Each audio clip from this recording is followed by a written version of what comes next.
Good day mga ka-agar! Bago po tayo mag-start ng ating lesson for today about agarwood, magsunog-sunog muna tayo ng agarwood. This is agarwood. Bawal po ito ngayon kasi wala pa tayong permit. Okay? But this one is imported given from Thailand. May CITES po ito, ha? Ito, may papel po yan. So, this is for educational. So, ang pagkakaalam natin, agarwood is yung punong kahoy. Ito yun. Diba? Yung punong kahoy na agarwood. Hindi po. This is lapnisan o akilaya. Akilaya ang daming species. May krasna, mga senses, kumigiana. Yun ang mga popular dito sa Pilipinas. Hindi po ito agarwood. Ang Aquilaria po, pag sinasaktan po siya, mag-produce po siya ng agarwood as a defense mechanism.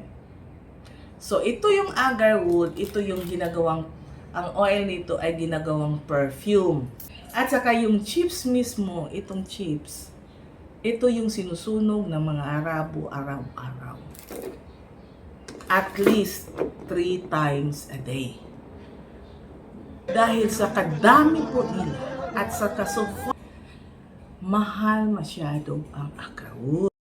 And 1 kilogram is about $100,000. In the early 2000, first man in the world to invent in inoculant na ma-produce ang agarwood in cultivation is Mr. Wichawa Sripitla. I want to teach people in Philippines. Yeah, That's why I want to support the farmer in the Philippines because it's still virgin. yeah, virgin. We don't know anything yet. Virgin is good. If we teach them in the Right way. they will do the right way and Yeah. right product. Yeah. And swerte po tayo na pinaunlakan po tayo ni Mr. Wichawa. Naging kaibigan natin at pinagkatiwalaan po tayo sa kanyang technology. Okay? Tinuro sa atin. At hindi lang sa akin. Marami na pong mga Pilipino ang alam how the agarwood is produced. At saka, naparating na po talaga natin si Wichawa dito sa Pilipinas. Bottom to up, that's already 1 million estimated price. Pero sa nakalahin na sa uban. Ano? Mahal siya. Dugay na. Kaya dako na siya na forma. 9 years na siya ng formation. What I mean, nabenta na kasi niya. So that's the proof that it can be resold that much. But these are only million trees. Matagal na din yan. This one is done many times already. But this is already worth million also. Okay. This one is more expensive than that one. This one is more expensive. Why? Why, brother? You see the hole, it's different. It's big hole. You see, if you plant the tree and you have fat bark like this, it will be good to produce Agarwood? good quality agarwood. If Because it is it's stress. You can see the sign of stress tree. And for 100 tree, you will get 1 or 2 of them. only few, Only not few. all. Not it is natural character. How can we make the tree so stressed? No, Give more it's problems. natural character. It's we cannot choose it. Will give more problems. You see the bark first. If you grow the tree, you can see the flat bark like this. Flat bark is stressed, so it can produce more agarwood. If rough bark like this, it's normal. This rough bark. But the flat bark and light color. Choose the group. Kasi ngayon ang agarwood sa Pilipinas by group na. You have to belong to a group. Hindi yung bibili ka lang tatanim. Because if you just buy and plant without knowledge kung paano po yan i-produce ang inyong agarwood, kawawa po kayo. Wala kayong alam. Lalaki lang yung kahoy nyo kagaya nito. This is a 33 years old tree. Ang nagtanim po nito, 30 years nag-occupy ng land niya, walang kwenta po, walang pakinabang. Dahil ang may-ari, walang alam. But then, lately, I was there, na merong newly couple, the research about agarwood. Na-research nila ang agarwood, na-research nila si Wichawa. And Wichawa told them, okay, if you want to go to agarwood business, search for sale agarwood tree. Huwag ka nang magtanim. Kasi sa Thailand po, dumaan sa kanila na nag-boom sa kanila ang agarwood planting. Kagaya nangyari ngayon, parang nangabu ang mga tao, nagtanim ng agarwood. Even walang alam kung anong gagawin po. So, ganyan ang nangyari sa Thailand. And you know what? People become frustrated. Because the tree will just be standing there. Hindi po yan mag-produce ng agarwood without technology. Okay? So, swerte po tayo dahil mismo si Wichawa, the first man in the world to invent the agarwood inoculant to produce 100% agarwood per inoculated at least 3 grams. Para po kayo nakakita ng binang ng gold. Sure po tayo dito sa method ni Wichawa. Kaya, kaya pa yun. Habang hindi pa yun, puno yung 5,000 farmers na inallocate ni Wichawa sa atin. Be with us. But as long as you are with us, you are assured sa technology po natin. Bakit limit? Ma'am, bakit niya na po ililimit? Ay, kay Wichawa yan, hindi sa akin. Bakit ililimit? He cannot allow the price to go down. Dahil sa method niya po, 100% talaga mag-produce ng agarwood. What if Cool Philippines will plant agarwood and use his sticknet? Babagsak po ang presyo. Ayaw niya yun. He gives allowance to other countries kasi he is also helping people from Papua New Guinea, Bhutan, Laos. Lately, Laos, meron siyang tinulungan farmers doon who has 7,000 trees. Yan, even Vietnam, may mga malalaking company dyan sa Vietnam. He is using his inoculant.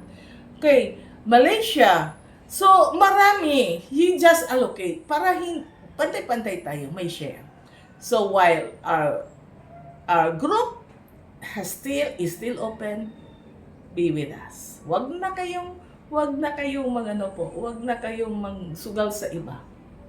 And mind you, sayang po ang tinanim nyo kung walang proper inoculant. See, these are products from Wichawa.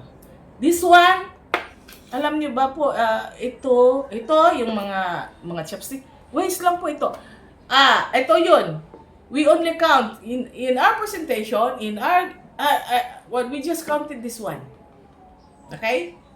How much one tree? If we started inoculating one tree, 3 years old po. More or less when it sa 5 years from inoculation, that is pang 8 years po na we can start harvesting. More or less we can produce 3,000 holes. Sa 3,000 na yan po, 3 grams per hole. Magkano kikitain? 3,000 is 9 kilos. 9 kilos times 50,000, that is 450,000 per tree. Hindi na kailangan marami. Huwag na yung ektarya-ektarya. O ako lang talaga nagabenta ng agarwood seedlings na hindi nagsasabi sa inyo na ektarya-ektaryahin mo. Kung wala ka namang pera. Huwag mo meron akong isang ektarya doon. Tanimin niya noon ng agarwood. Hindi po yun. Magtanim ka kahit 10 lang. Kung wala kang pera, di doon lang sa kaya mo ng pera. Because, isang piraso nga lang eh.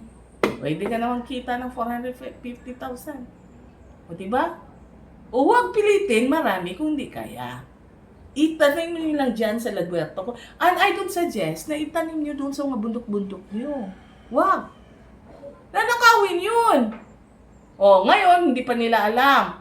Pero what time will come, lalo na pag inoculated na yung kahoy nyo. What if you plan to harvest on the 5th year from inoculation? Inoculated na. Nanakawin sa iyo on the 4th year. That is valuable na po. Mataas na rin yan. Kahit sabihin natin na 35,000 per kilo niyan, umahal na din. Ibang nakinabang. Kasi doon mo sa bundok tinanim, wag doon. Kung pwede in an area that you are sure na maprotektahan niyo po. Pera po yan. Tumutubo sa inyong lupa. That is 100% sure because Arabs are crazy of this. Hindi sila mabubuhay kung walang agarwood, pinausok-usok po. Hindi kaya nila po yan dahil part of life na part of culture yan. Magkagira siguro kasi hindi kalmado sila, hindi sila relax, init ng ulo, init pa ng lugar nila. They need agarwood. This is krasna, produced in Thailand. Okay, 3 months, agarwood formation, 3 months from inoculation. So, 3 months pa lang yan. Hindi pa pwede i-harvest po ito. Why? 3 months pa lang. We want the oil, kasi oil to mature.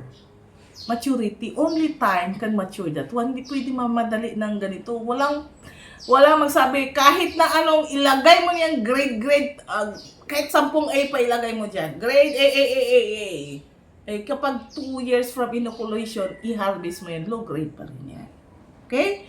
Because, like wine, agarwood, oil formation, and maturity is just done by time. Kaya nga umabot ng milyon yung sa bundok kasi that is 50 years. 75 years, 100 years, 200 years, ganun po ang edad ng mga agarwood dyan. Kaya high value na po yan. But we don't dream that kung tayo ay nakultivate. So, yung method ni Wichawa po, he can produce already a high value agarwood within 5 years from inoculation. So, yun ang gusto niya. But we can cut 3 years from inoculation, we can do that. Pero mas lower, mas konti lang, okay? Kasi ang method ni Wichawa is per 3 months nag-inoculate ka. So if you want to, per first inoculation mo, 3 grams, gusto mo ma-harvest ka agad in 3 years, hindi ka na mag-inoculate, ilan lang, isa-isang kahoy ang ma-inoculate mo. So it's not really profitable. So if you want, maka-wait ka lang talaga. Kung hindi ka man maka-wait, you can cut some, but as much as possible, kaya nga isa din yan sa purpose na mag-group planting po tayo dahil pwede na unahin putulin, mag-feeling ba? Putulin yung isa, duha mo na doon sa group para for cash flow. Ibenta natin. Dahil ang agarwood, starting from year 5, every year po, the price of the agarwood will increase by $1,000. So the more it stays growing, having this agarwood formation, the higher the value of your agarwood. Kaya, practical po kung putulin mo lahat. Just cut what you need. So, sa method ni Wichawa, he just cut 10 trees per year. Yun lang ang for his squad, his need for the whole year. So, putulin niya yung need niya for whole year para hindi naman na saka mabenta, natago na yan. But don't cut excess. You just cut kung magkailangan niyo po ng, magpatayo ako ng bahay ngayon, so ikwintahin mo yun kung ilang puno ang putulin niyo. Ganun po. Kasi sayang, kung putulin niyo yung kahoy niyo, tapos standby niyo lang sa bangko yung pera mo. Sayang. Kasi magkano lang mang interest niyo sa bangko. Whereas, o kaya gawin niyo ng best business niyo. Napagod lang kayo sa sarili niyo. The tree is stable, sustainable growing in your yard. Bakit putulin mo tapos i-venture mo sa business where it is risk? Tapos nagpapagod lang kayo sa sarili niyo. Once you're into agarwood business, you have a real living, relaxed living, dahil yun hindi po kayo maghahabol ng pera. Yun ang nakikita ko talaga sa Thailand. Hindi ka maghahabol ng pera dahil nakasecure na po yung whole year application nyo. Andun na. Unless bibili ka ng car, bibili ka ng mansyon, doon ka na puputol uli. Pero yung yearly allocation nyo, iputulin nyo na yan. Kasi yung allocation nyo. Yung naka-estimate na yun, yung for trip, mga ganyan, ikwintahin nyo yan kung gusto nyo. Tapos yun, wag na mong putol uli. Yan lang sa agarwood. So, hindi kailangan magtanim ng hektarya kung walang budget. Okay? Magtanim lang, 10, pwede na. 450 times 10, and that's 4.5 million. Okay na yan for farmers. Makabili na yan ng farm equipments, makabili na yan ng sasakyan. O, di ba? Makakain na po tayo ng sobra ng 62 pesos per day. Ito po. Be with the group.